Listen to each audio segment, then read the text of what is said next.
And of course, we would be horribly remiss if we did not also welcome the lovely and talented Pearl Mackie.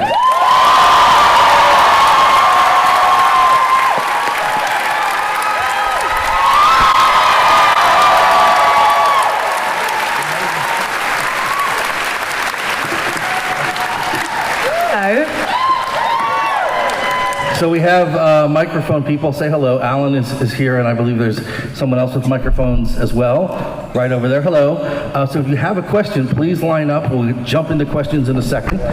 And hi, Pearl. You okay? Hello. Very well, thank you. Just kind of threw you into the breach. I'm sorry. Sorry? I threw you into the breach. Like, I'm used to it. Don't worry. So actually, I have a question first for you, Pearl. Fire away. So everyone knows that Peter, sort of growing up, was this huge fan of Doctor Who, and it sort of was one of the things that made his childhood what it is. I'm curious, what either in your childhood or now, what are you like a really big fan of? Beyonce. That's not a bad thing. I mean, she's pretty cool. Yeah. When I was a kid, I used to love Buffy as well. Yeah. Buffy. That's pretty good, man. Clearly just feisty, powerful women. Yeah. That kind of, apparently that's my thing. Yeah. And then, Peter, I was curious, can you tell us, because we all know that you are a fan of the series, can you tell us about the first time that you remember watching Doctor Who and just that experience? Well, I think I was only 5, so I can't really remember it that clearly. But the first thing I really remember is I can remember the Dalek coming up the water at the end of Dalek's Invasion Earth, which was in 1964. Oh, you're good. So that was a pretty amazing sight, because you've got to remember when I was a little kid, Doctor Who wasn't this big thing that everybody knew about, and the Daleks were they were brand new. We didn't even know they were coming back, and suddenly this Dalek appeared out of the water in London, and it was just very exciting. But I have more kind of they're sort of vaguer kind of memories that I have in my head of, glimpses of William Hartnell and glimpses of Patrick. Yeah, but also things like stories like the Web Planet with the Zarbi and the Menoptera. I've kind of vague kind of visions of them in my head, which are very magical, which is why I don't like to look at the shows now. You know, somebody showed me the Web Planet. And of course, I could see now the limitations that they were working with. But and it looks a bit basic and a bit sort of cardboard and stuff like that. But as a child, it was just magical. Yeah. And we have questions, so we'll start over here. Yes. Hi, my name's Ellie and I'm 11, and I was wondering if the cast or crew ever played any pranks on each other, and if so, what were they?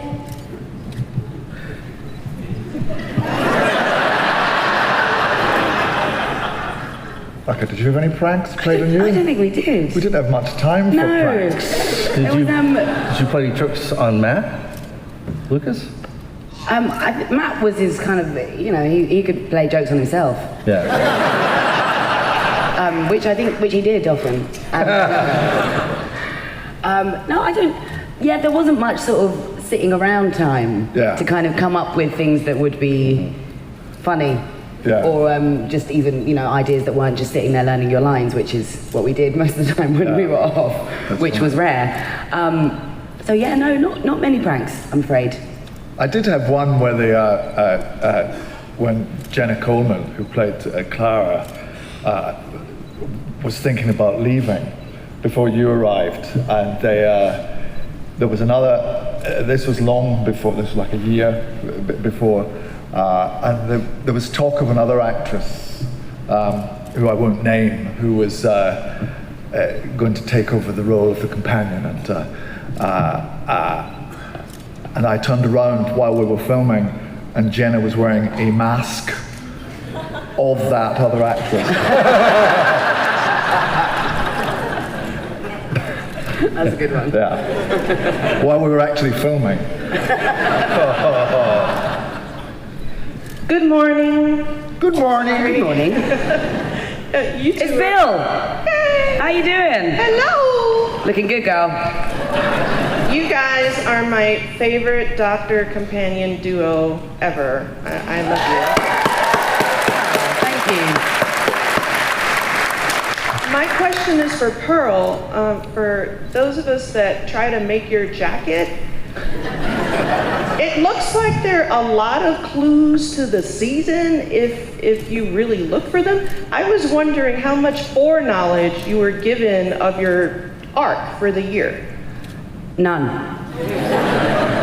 Yeah, no, I mean, I just kind of got the scripts as they were finished, and then sometimes they changed again. But yeah, no, I mean, I didn't have much knowledge of the sort of arc and the journey, which I think was quite nice. I think kind of learning it as the character would learn it essentially was quite fun, and sort of had I known, I might have given more weight to some moments, because I was like, aha, watch this bit, this is going to come back. Do you know what I mean? But I think it's and I think as an actor, sort of having that knowledge, it's quite hard not to play things like that, or that's sort of it's like an additional challenge. So yeah, I mean, I didn't really have any knowledge of the series arc, which I was quite grateful for. Good morning. Speaking with a friend of mine who acts, he has said that some of his proudest moments are some of these minute, even nonverbal actions where it's the actor with the other actor in the moment, and there's that magic that happens, and you know what to do, and it just all comes together. And I was wondering if there are particular moments for both of you where you were just really proud of your craft and did I got it in that moment. No.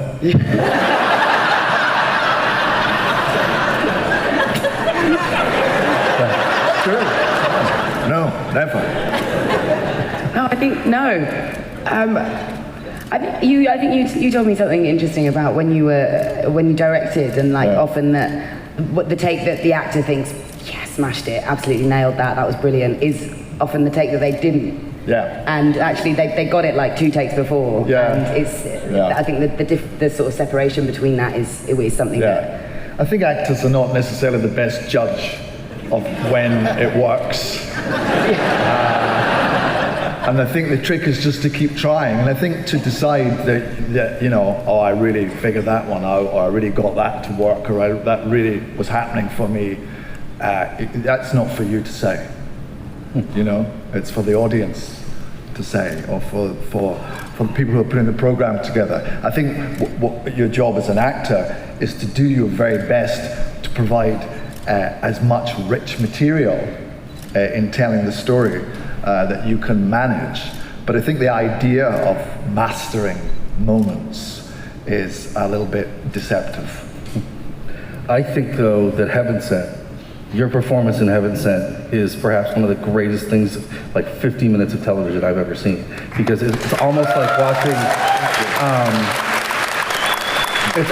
watching a one-man play. And it was almost like watching a one act of like this like crazy intense thing. I kept expecting to see Derek Jacobi like popping around at some point. It was like that intense. But so I offer that, though. I know you don't like to talk about your work, but that was incredible. Yeah, but all you do there is you have the script, and you have the story, and you have a fabulous director in the person of Rachel Talali, and a great script by Stephen Moffat, and a fabulous crew, and you just all try.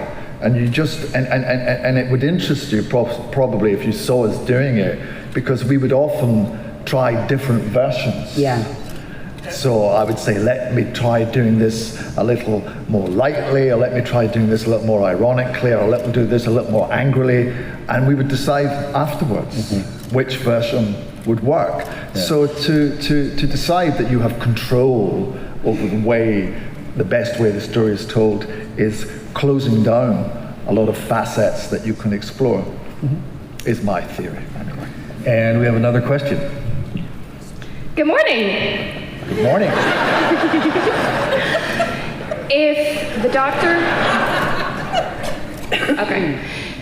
doctor were to make another robot companion, what animal would you want it to be? I don't really think he needs another robot companion. That's not a task I would welcome, I'm sorry, but I don't know. A crazy mechanical cat?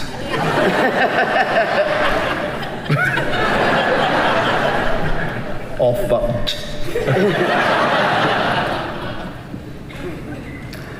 Sorry. Hello, who's next?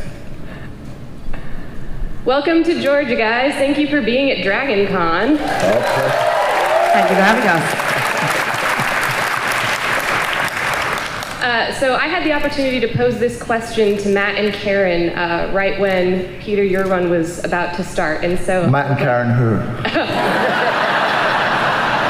all right, a little feisty already on a Sunday morning.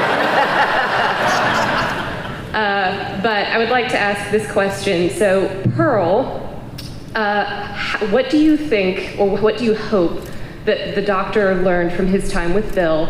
And Peter, how or for what do you hope that your Doctor will be remembered?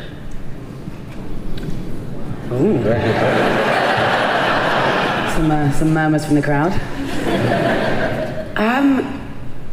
I would say, I mean, you know, if people, you know, get shot, like a massive hole appears in someone, not to put them on a gurney and let them go down in an elevator down to the bottom of a really big spaceship.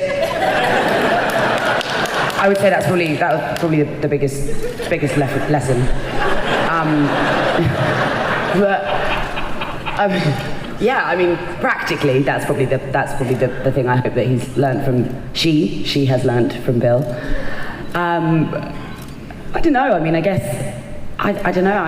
What do you think that he's? Where are you? She's gone. She's there. What do you think that he's learned from Bill? It's a tough one. No,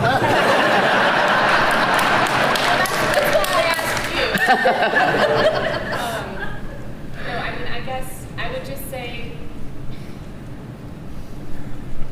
I mean, and he learns this, and she learns this over and over again, but to always trust in the resilience of humanity, even when, things look like they would be particularly dicey. But there's always more that you can expect from the incredible facet of humanity.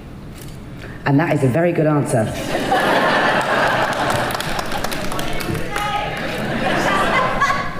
That you can always expect more from humans.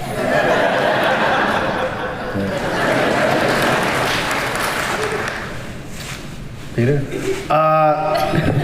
Okay. I'm sorry, I was dropping off there. Not because of it, but just because it's... Thanks, mate. No, it's because it's a Sunday morning. I don't really... it's not my place to consider how that Doctor would be remembered. It's not my job or my business.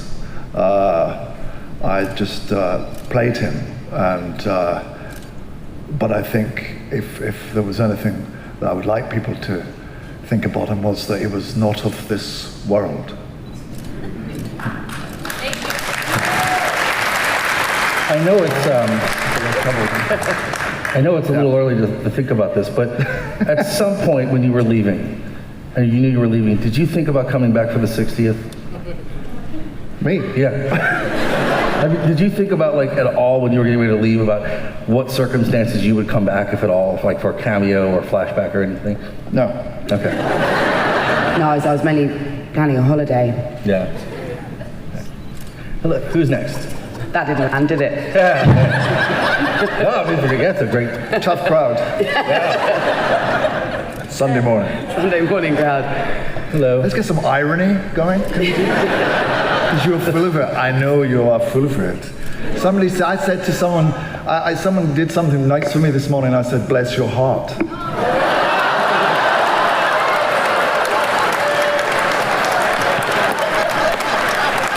Would you think that was a bad thing to say to someone? Bless your heart? No. What? No. They think it's a really bad thing to say. Really? Yeah. I was going around the hotel all morning. Bless your heart. What? I don't get it. Patronising. Yes. I just thought it was really nice. Yeah, we said. Yeah. It's a nice thing to It's say. a nice thing to say. Well, you know, when you think of patronizing, the first thing you think of is Peter Capaldi. It's not true. I'm just teasing. I'm sorry. So that's very ironic, isn't it? Bless you. I'm trying. Yeah. I would think that it's perfectly lovely to say "bless your heart." It means, it means that you're concerned and you're giving them a one-on-one acknowledgement of you did something nice for me. That's what I thought I was doing. Yeah. But you're Scottish, and you could just say it's the whiskey talking. I'm sorry. It's interesting though. It's very ironic the way it's used here. But he really. I mean, like that. I did not know that. No, I didn't know. That is like, that's a new fact for me. I didn't know that. Someone's like, "Oh, bless your heart." That's like, "Oh, that's nice. Thank you." It's like, it's a thank you. It's a bit of courtesy, a bit nice, sweet. Bless your heart. Apparently not. Apparently not. Gosh. Oh, I'm glad you've warned me. Yeah. I don't go around saying that to any of you lot. Hi, who's next? Hi, I'm Sophie. My question is there any past villains or Doctor Who monsters that you want to bring back? I'm not in it anymore. Were there any that you wish you could have brought back? I'd love to have done those the monsters that we talked about, the Zarbi and the Menoptera, and with the technology that we have. Yeah. If the technology available to us, if they'd been able to go to a planet of insects, which is what they did on the web planet, I think that would be amazing. It would look great. And it would kind of also be a nice nod to the great imagination and effort that those people who originally made that story. The things that they did on such a limited budget was so imaginative that it would be a nice tribute to them. But it'll never happen. Bless your heart. So, speaking of never playing the Doctor again, have you thought about doing Big Finish audios at all? No, I just think if, to me, it's the Doctor that I played is out there. He's not in a studio somewhere doing, an audio version of a story. So for the moment, no, I'm happy that he's in the universe. Hi, who's our next question? Hi. I just have to say, Pearl, you've been my favorite companion since Rose. Oh, thank you. My question is for both of you. Did either of you keep props or costume pieces from the show?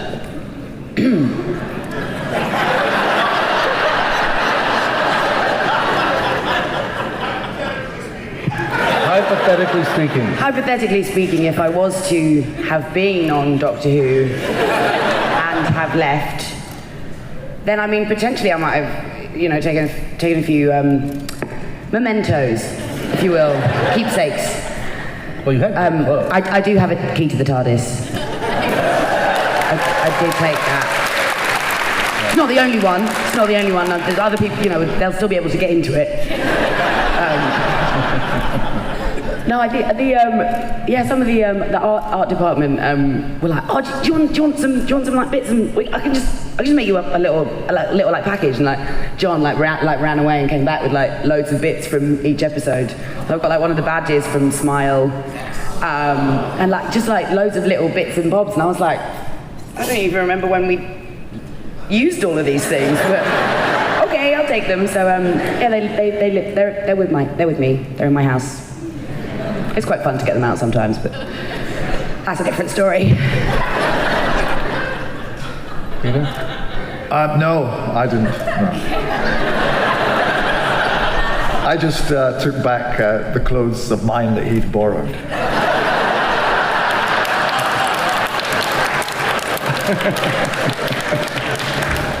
They were a mess. I should charge him, really. Hello. Hi. Oh, sorry, nervous. Okay, I was wondering if there was ever a particular scene or an episode you were working in where you thought the special effects were going to be a little bit, not sure if this is going to work, but then later on, maybe you heard from people or you watched the episode yourself and you were like, yeah, that actually worked and that turned out looking really good. the other way around, often.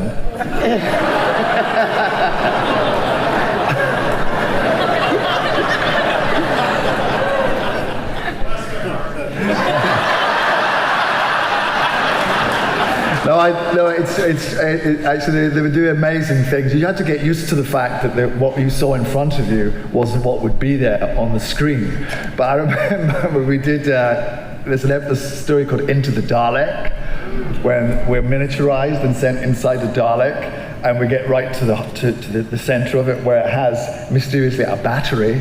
And its batteries are not working. It's like a big giant battery. And there was a big hole, there was a fissure in the battery, and the doctor sealed it up with his sonic screwdriver. So I went like this, and the seal closed. And what it was a piece of cardboard with a fissure cut in it. And the props man, Liam, who's also my brother-in-law, standing behind it with another piece of cardboard, which he lifted like that.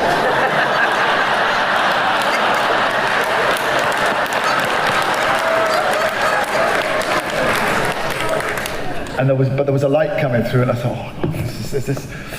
But actually, when I saw it, it looks fantastic, because it's all to do with lighting and where the camera is, and it looks brilliant. And Doctor Who's, I love this about it. There's always, when in a spaceship, whether you go through the sliding doors, there's always two guys.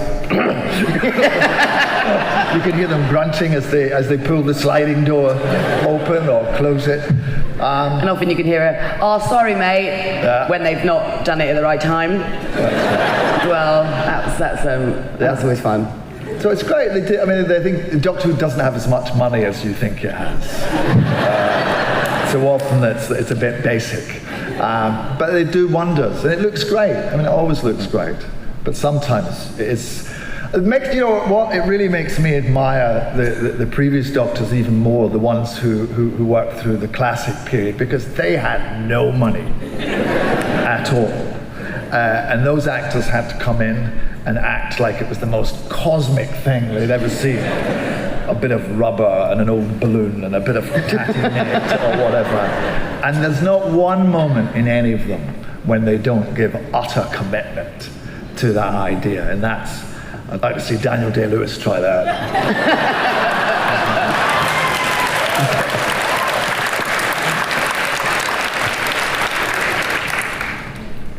Hello. Hi. So a lot of people are very excited to meet you today. What celebrity would you be excited to meet? Beyonce?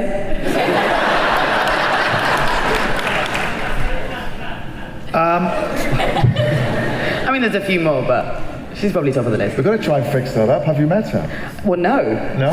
No, if anyone knows her, give me a shout, There must be some way to help. There must be somebody else. I'm trying. Yeah. If anyone wants to help me on that quest, then let's do this. Well, maybe everyone here, this is going to be a disaster. Maybe everyone here can go to whatever social media Beyonce has and says Pearl Mackie would like to meet you. She'll be like, who? Yeah. There's 85,000 people here, so I'm sure she gets 85,000 people say, bloody hell, who's Pearl Mackie? I'm sure she knows you. Beyonce doesn't say bloody hell. Does she say bless your heart? She does sometimes. I'm sure she says whatever she wants. Exactly. Exactly, yeah. No, there are many, many people who I hugely admire and I'm very excited by, but I tend to not really want to meet them. Because they're so special, I don't really know what I would... At the times when I've met people who I thought were fabulous, I've had nothing to say to them. So I've been too nervous. There's not really... I like to just watch them from afar. And there are many of them. So when you went to the Academy Awards then, Yeah. you just sort of like, oh, that guy's there, you sort of stayed away from all of them? Well, I was younger then. And I was... that was just amazing. It's just... I would still really like seeing, people that I think are hugely talented. It's talent, really. I think talent's really exciting. And I love seeing that, and I love being around, because at the center of kind of people who are really gifted, there's a kind of mystery. You know, I don't really know why. You know, Anthony Hopkins is amazing. And I don't really know how he does that, but it's an incredible thing that he does, you know, and so that's just very exciting to see. But no, Hollywood's great because you get to see lots of stuff, and I get very excited, going, oh, there's that, there's, you know, and there's, you know, but I don't know what to say to them. I don't know what to. I was introduced to Al Pacino, which was very nice, because he made conversation with me, which was very sweet. Because sometimes celebrities don't feel that they have any responsibility to make your life easier, but he was delightful. That's awesome. Yeah. Wow. Hello, sorry. Good morning. Good morning. I'm Ketchup, and I would Ketchup. like to... Yes, ketchup. Ketchup? And I would like to know what's your favorite thing to put ketchup on, like fries, fish, anything. What's your favorite thing to put ketchup on? Fish.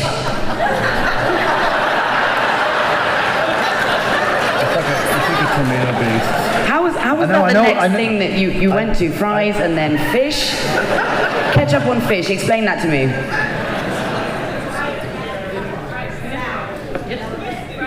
Fried catfish. That's good with ketchup. Yeah. Mine's good. Okay. Yeah. I'm gonna write that down.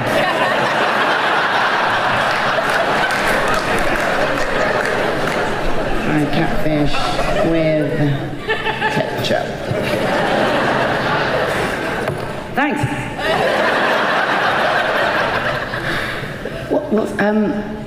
I like ketchup with breakfast. To be fair, I mean, not cereal. That's weird. But yeah, breakfast things: eggs, toast, sausages. What was the question?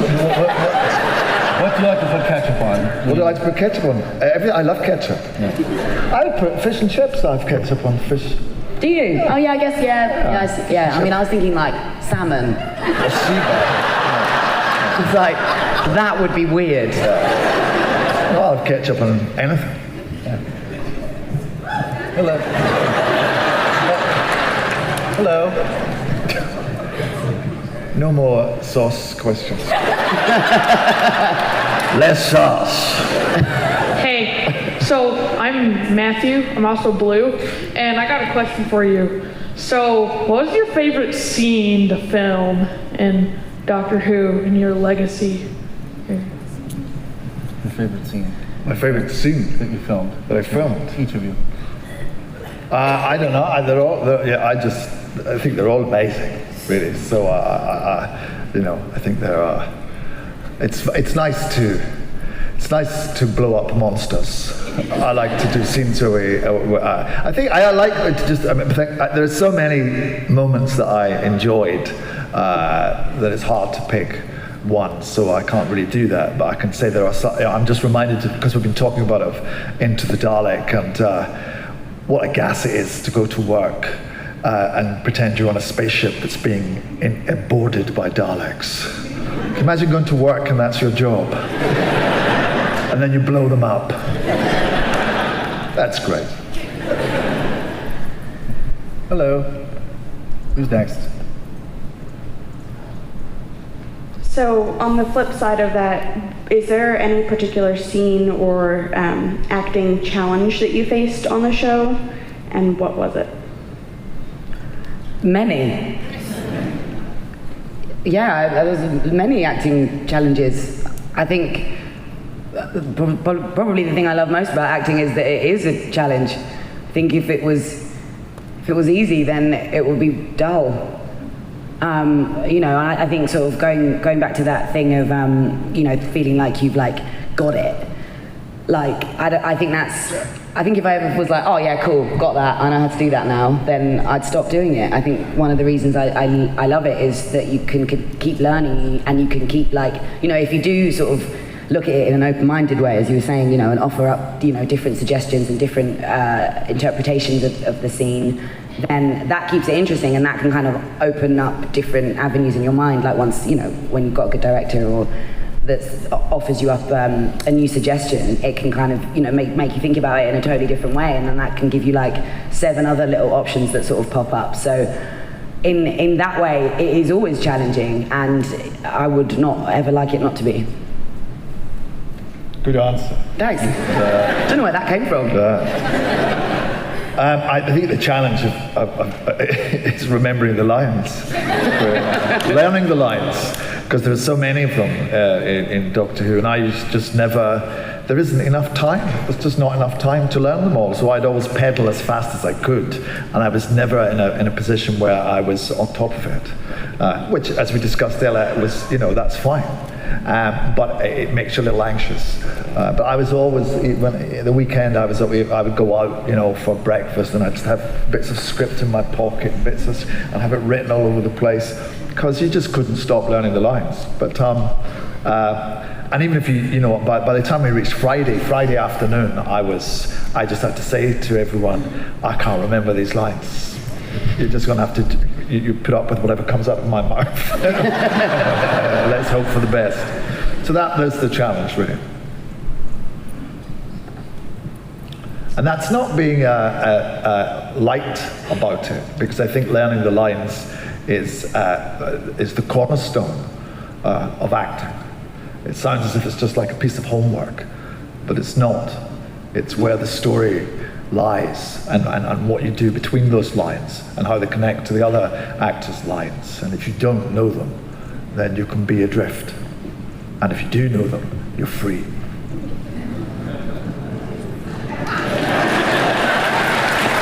So learn your lines. That's the... Hello. Hello. So this one's for Peter. Between Jenna Coleman and Pearl Mackie, which one did you prefer on set? Wow. The answer is absolutely clear in my mind. Between Jenna and Pearl, there was Alex.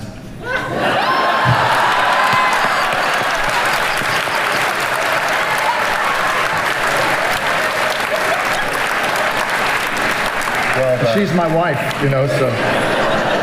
Well done. No, they're both amazing. They're all amazing. You know, they're fantastic actresses, and it's great. Everybody, you know, both Jenna and Pearl bring completely different things to the show, and that's as it should be, you know, and they're different characters, and both delightful to work with and great talents. So what more do you want? You know, there's, you know, I'm just so lucky to have worked with both of them.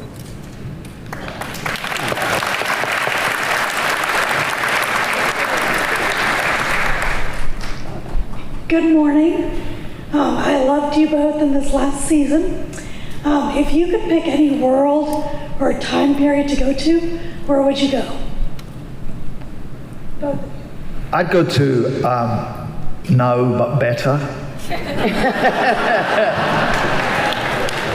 And can we make that happen?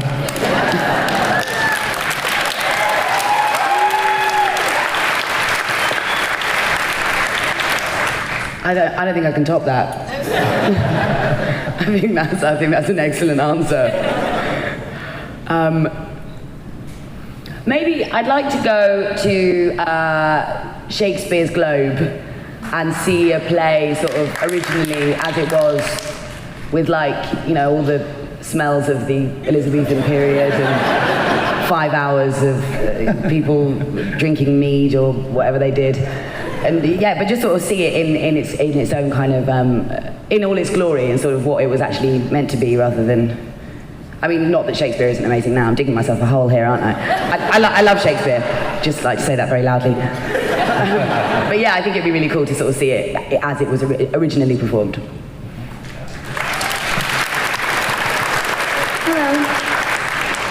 Hello. This question's for Mr. Capaldi. I was wondering what your favorite quote your doctor got to say was, and why. My favorite quote? I can't remember. What's your favorite quote? Have you gone? I really liked the one in the Zygon invasion about how when you fire the first shots, you don't know who's going to get killed, and how you just have to sit down and talk to people instead of solving through violence. Yeah, well, that was a great speech. And the funny thing was, when we did that, it was like 10 pages long. It was a lot to do, so I was very concentrated doing it. But I could hear as we were doing it a commotion going on in the studio, and I looked around and I saw there were guys with dark glasses in the studio. That's usually me, but and they had earpieces and stuff like that. And just by coincidence, the current American ambassador had come to visit us. And he had a policy of traveling around the UK because that's where he had been sent, and he was trying to understand what life was like in Cardiff. He didn't spend his time going to television studios. It just happened that he fitted us into his trip. And when I finished the speech, I had a round of applause, and it was from the American ambassador and his team, which was very sweet, because he didn't know to be quiet. Hello. Peter, what makes your favorite episode your favorite episode? Well, I don't have a favorite episode because I think so many of them are wonderful, and even the episodes that, you know, if you do a show like Doctor Who, you are in a television factory, and we all do our best to make the best episodes we can, but sometimes we get tired, and sometimes we run out of money, and sometimes we run out of inspiration. So not all of the episodes are as great as each other. So I don't like to disrespect those ones that weren't perhaps as amazing by picking on other ones and bigging them up. I liked, that said, I did like Listen. I thought Listen was good because I thought it was it was very unusual to see the Doctor in his life sort of. When he did, it was an adventure that wasn't running around blowing up things. He was being more reflective, and we saw him on his own in the TARDIS and what his life was like there. I thought that was interesting, and it was. And there was a great speech in that, which is the "Fear is a Superpower" speech, which I have. I think it's a brilliant speech, and I have had occasions at conventions where people have come to me who. I'm thinking of one lady in particular who had some sickness in her life, and she was able to use the speech to help prepare her for some procedures that were quite frightening. And I thought that was a great thing that the show could do, could reach out in that way and help people.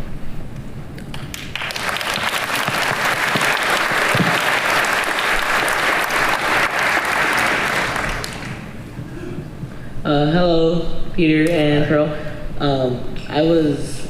My question is for both of you. Out of all the doctors besides Peter, what is your favorite catchphrase or quote thing? From any doctor, anywhere. From any doctor besides you.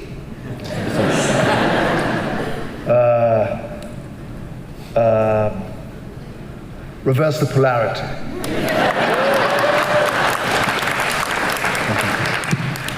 That's for the grown-ups. One for the mums and dads. Good morning, future me. Sonic glasses, great idea on a Sunday morning. Bless your heart. I want to babble. I would like to babble and have you tell me to shut up when I babble too much, because sometimes I get up here and I don't know exactly what to say, so I just tend to just go off and ramble, and then... That's what it's like here, too. So, no, I've already begun to babble. But yes, I was just going to have you tell me to shut up when I do begin to babble, and I get to get on your nerves, and as tiny humans are, you know, you just start to wander off into space and time, and I guess I'll know now. Yeah. We have somebody over here. Oh, that's a shame. Haven't you got a question? Come on, babbler, give us a question. Give us a question. I was attempting to have you tell me to shut up when I did. Oh, you want me to tell you to shut up? I think you want me to turn into Malcolm Tucker. Shut up. Go on, get out, get out of here. Go on. Sit down. Take those shades off. You look like an idiot. You can't see where you're going. Get out of our convent. Only joking. Do you find when you go to the supermarket that sometimes you turn into Malcolm Tucker when you're upset? No, but in the supermarket? What happens to you in the supermarket? Awesome. Or just when you're upset about something? No, I would find when I was doing it, because I was sort of in the zone when I was working, because I'd practice in the kitchen, and my wife and daughter would hear all the shouting coming from the kitchen. I was learning my lines, and then I would stop. I'd learnt my lines, and I'd go and join them, but I was still in the zone, so I'd go, "Where's the remote? Where's the remote control? Find it for me! Change the channel!" Take out the garbage, me? You take out the garbage. That's awesome. Next question. Like when people in the street sometimes come to me and say, "Will you tell?" I don't use profanities on a Sunday morning. They would tell me to ask them to, get lost, and I'd tell them to get lost, and get a life. But you've been lucky to have two incredibly memorable television characters in completely separate shows. That's a pretty great thing. Yeah, it's pretty amazing. It's totally accidental, and just shows you how lucky you can be. It's just and both created by not created, but both the driving forces between on both of those shows while I was in them are both Scottish. Yeah. Hi, who's next? I wanted to know what your favorite part of being part of the Doctor Who franchise was. Well, I didn't really think of it as a franchise. I just thought of it as this wonderful show that was great fun and part of my childhood. And I liked the idea. I like being Doctor Who. I mean, there's no way around it, really. That's what you were allowed to do. You were allowed to be Doctor Who for a little while. You borrowed the role, and you got to be in the TARDIS and meet monsters and have companions and have adventures, and that's what I liked about it, being Doctor Who.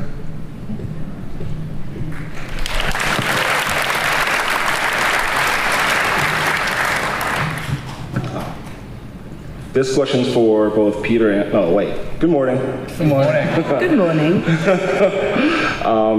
My question is, before you both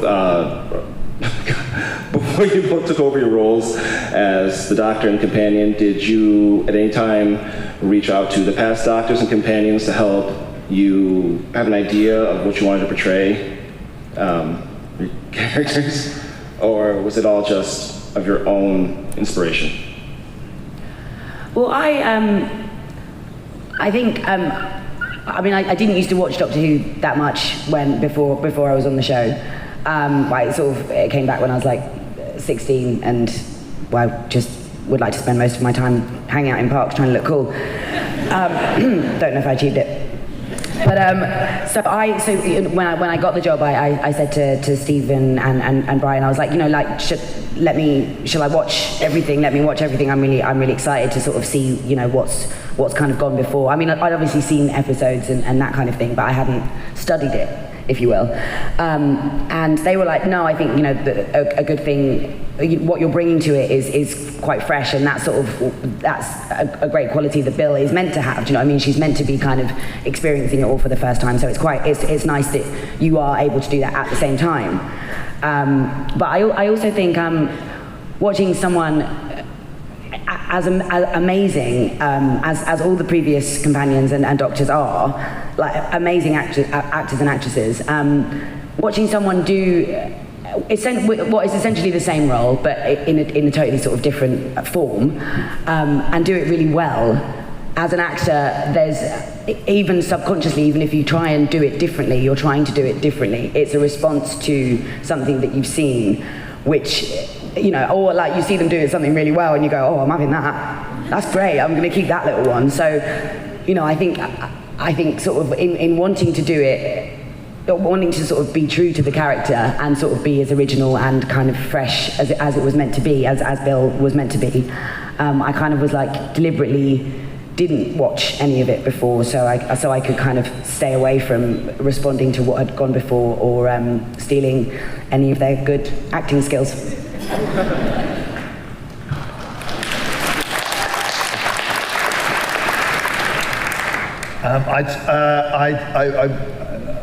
Matt and David were both great to me, but we didn't really talk about the part, about playing the parts. But they were great supports to me.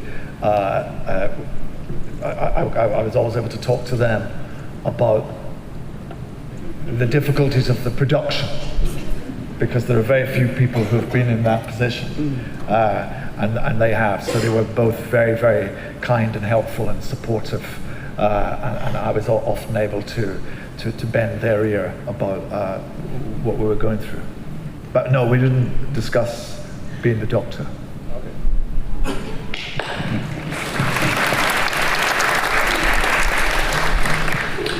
Hello, this is for Peter. I was wondering, as a fan of the series, was there ever an episode or a scene where you were going through it and you felt like, as the Doctor, I'm not sure that this would be a scene that really matches up with the series that I've seen so far, that you would have done differently because of that? Yeah, many times.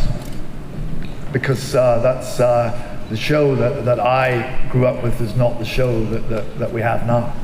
It's a different show. But that I'm not in the old show. I'm in the new show. So that's the show that I'm paid to make. So that's what I try to do.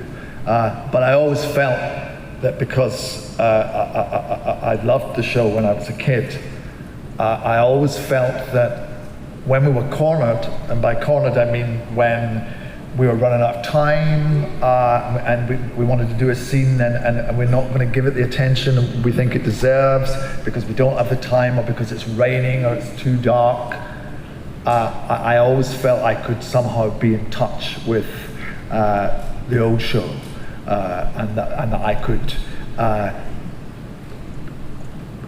bring some flavor of it to that. What I'm saying is, when you'd run out of ideas, I think I know sort of what Doctor Who is, so I could make that happen, and that came from loving it as a kid. So yeah, so they, but that happens in all televisions. It's not just Doctor Who. That's what our job is. We can't every scene can't be brilliant, but we try to make it brilliant. But physically, the writer might not have had time to make that scene as good as it could be, because he's been working on that other scene, which was more complicated, and it has to be filmed on Tuesday, and it's Tuesday, and we've got to do it. So, you've got to cut your cloth and try and make it all work. So yes, in all television, sometimes things are not as elegant as you'd like. But that's good too. So we have about 10 minutes left, so we're going to try to bang out as many of you guys as we can. So questions. So go. No pressure. No rushing, but we want everyone to be able to. Hi. I know we've enjoyed your performances in Doctor Who, but what's next for you? What can we look for you in after this? Well, I just did David Copperfield, which is a big film version of the Charles Dickens novel with Dev Patel playing David and Tilda Swinton and Hugh Laurie and Ben Whishaw, and wow. And that was great fun. It was lovely. And with the one Armando Iannucci directed and co-wrote it, and who I did the thick of it with, and who's a brilliant director and writer. So I think, and it's a very interesting take on the whole Dickensian thing. So that will be out next year. So that was good fun. I mean, I heard you guys film quite a lot of stuff over here, so hit me up.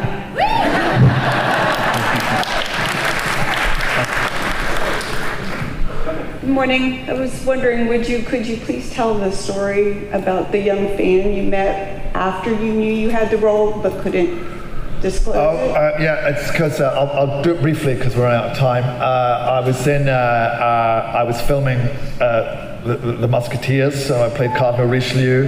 We were filming in Prague, and I had to keep it a secret that I had just become Doctor Who. Nobody knew that except for me and my agent and a few people at the BBC. And we were filming, we moved out of Prague to the north, to a little village, to a little town in the north.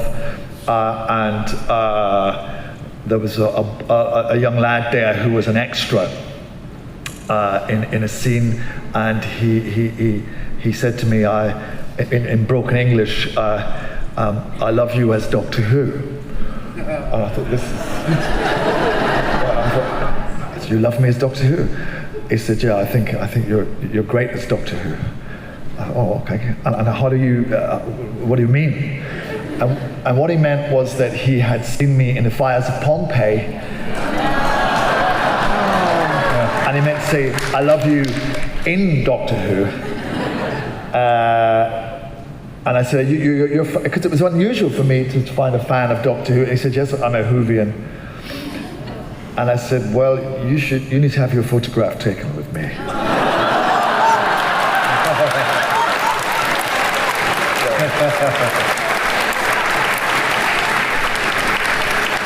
So we did that. He didn't know quite why, but... he does now. He does now.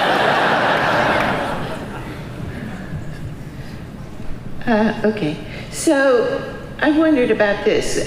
When you first regenerated as your version of the Doctor, one of the first things you notice is that you have a Scottish accent. And you say, oh, I'm Scottish, now I can complain about everything, which is real cute. But what occurs to me is David Tennant also is Scottish, and he didn't get to use his natural accent when he played the part, and I've always wondered if that maybe a little smug about that, or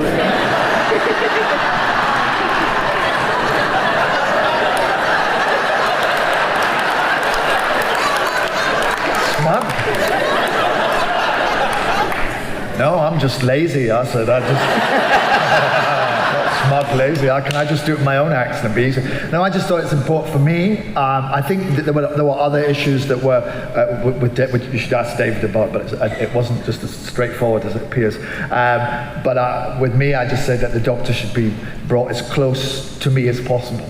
So I said he should just be like me and talk like me. So. Hello. Hello. My question for Peter. As someone who grew up watching the classic show, other than obvious things like the special effects, what do you see as the main differences between the older show and the newer show? And is there anything that you'd like to see incorporated from the older show into the newer one that hasn't? I think it's the older show was, there was less information, it was more mysterious.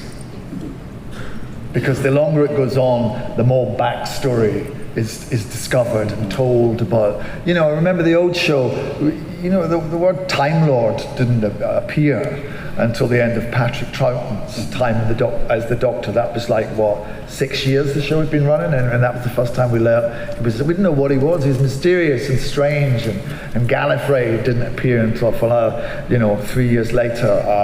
So I would like somehow to do a kind of memory wipe. You know, because I think the more you build a character's backstory, the less mysterious they are. So that's what I'd like to see. But I don't know how you do that. We tried to do it a little bit, but it's quite difficult. Hi there. The guitar and the sunglasses were a real departure. How did that come about? I loved it. The sunglasses were, I think we'd just done a promotional tour. We did, 7 countries in 12 days, many of which were very sunny. And I wore sunglasses. And Stephen just decided, I don't know, I just opened the script and there it was. It said, the Doctor has sunglasses, the sonic stuff. So that's fine because I got free glasses from Ray-Bans. So I got free Ray-Bans. And the guitar was just between my first season and my second season. I made a little list of things that I thought might be interesting for us to do, and I thought it might be fun for him to play the guitar. But I thought he should be like a teenager and have a guitar in his room and a big old amp that he built, in the TARDIS. And we would plug it into the TARDIS console and just play very loud, sort of out of tune power chords and stuff like this. And I thought that's what he should be. And I know that he built a guitar himself and all this.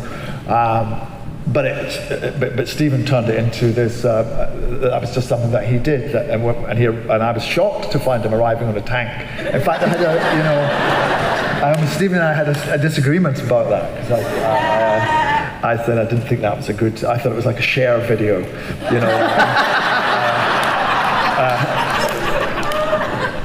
and I was trying not to do it, but he was right and I was wrong. So I'm glad he made us do it. I think it's great fun. And this will be the last question. Good morning. Hi. My name's Philippa. Hello, Philippa. Hi, both of you. Hello. There was a whole year in which there was only the Christmas special. Why?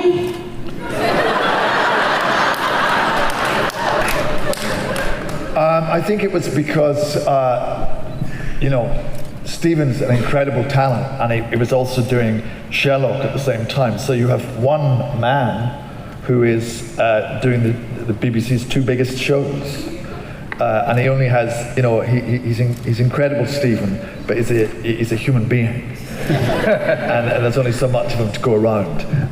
So I think he had to concentrate on that. And the BBC certainly wanted him to do that. So I think that's why our schedules got a bit mixed up. And can you tell folks where they can find you for the rest of Dragoncon? What do you mean? You're signing in Atlanta. You're signing autographs. Where else are we going? And then you're doing... my room number? No. It's 378. She does. So you guys are in the internet. You're in the Marriott, but you're the that first level of the Marriott, not in the Walk of Fame. So you're there for the rest of the weekend. Or you're here through Sunday, or I'm here all day. Yeah. Yes, okay. same. Yeah. Alrighty. And are you guys social media? Anything you want to talk about before you go, real quick? I think you're on Twitter, right? I am.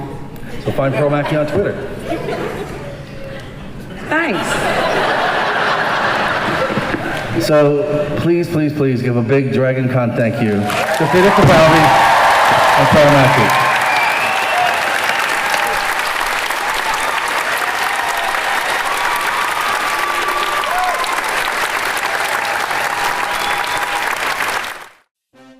Thanks for watching all the way to the end.